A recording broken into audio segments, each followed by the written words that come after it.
सभी लोग शहर के जाने माने बिजनेसमैन थे, कुछ उनमें से सेलिब्रिटी थे। सभी लोग हाथ में वाइन का ग्लास लिए एक दूसरे से बातें करने में व्यस्त थे। अमीशा ने देखा कि कैसे सभी लोग तान्या को इतनी इम्पोर्टेंस दे रहे हैं।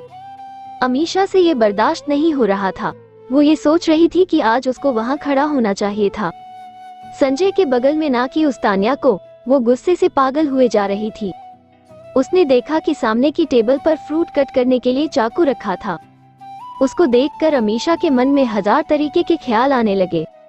उसने उस चाकू को देखा और फिर तान्या को। उसके चेहरे पर घृणा से भरी एक खतरनाक मुस्कान छा गई। उधर तान्या संजय के हाथों में हाथ डाले लोगों से बातें किए जा रहे थे। सभी संजय और तान्या की बहुत तारीफें कर रहे थे। राहुल भी उन दोनों को देखे जा रहा था। संजय भी राहुल के साथ सब कुछ पहले जैसा करना चाहता था, लेकिन उसे भी पता था कि ये इतना आसान नहीं होने वाला था। वो राहुल को और वक्त देना चाहता था। उसे पता था कि वक्त के साथ सब ठीक हो जाएगा। उसने राहुल की तरफ देखा। जैसे ही राहुल और संजय की नजरें एक दूसरे से मिली, दोनों मुस्कुरा दिए और अपने अपने वाइन के ग्लास को एक दूसरे की तरफ हवा में दिखाकर पीने लगे। तान्या ने जब ये देखा तो वो भी मुस्कुरा दी।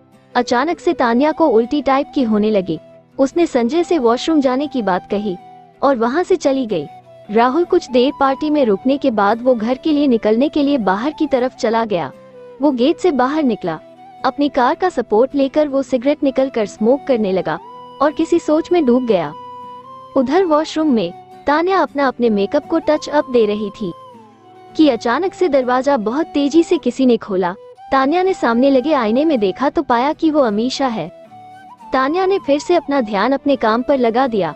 तान्या का यूं अवॉइड करना अमीशा को अच्छा नहीं लगा। उसने अपने दोनों हाथों को बांध लिया और वो बोली, कैसी हो तान्या? तान्या ने अमीशा को देखा और बोली, अच्छी हूँ, तुम कैसी हो? अमीशा बोली, वेल मैं बहुत बढ़िया हूँ, लेकिन मुझे तुम्हें कुछ बताना है जिसके बाद तुम बताना कि तुम कैसी हो। तान्या ने हैरानी से अमीशा की तरफ देखा और बोली, ऐसी भी क्या बात है जिसको सुनकर मेरी तबीयत खराब हो जाएगी? अमीशा ने स्माइल के साथ बोला, क्या तुमने कभी ये सोचा है कि शेखावत परिवार ने तुम्हें क्यों चुना शादी करने के लिए? उनके पास आखिर लड़कियों की तो कोई कमी नहीं थी, फिर तुम जैसी अनाथ लड़की में उन्होंने इतना इंटरेस्ट क्यों लिया? नहीं सोचा ना तुमने एक बार भी? सोचो ही भी कैसे तुम जैसी गरीब और अनाथ लड़की को अगर शादी के 4 साल के बदले 20 करोड़ देने की बात की जाए तो तुम अपना शरीर बेचने से पहले सोचो ही भी क्यों?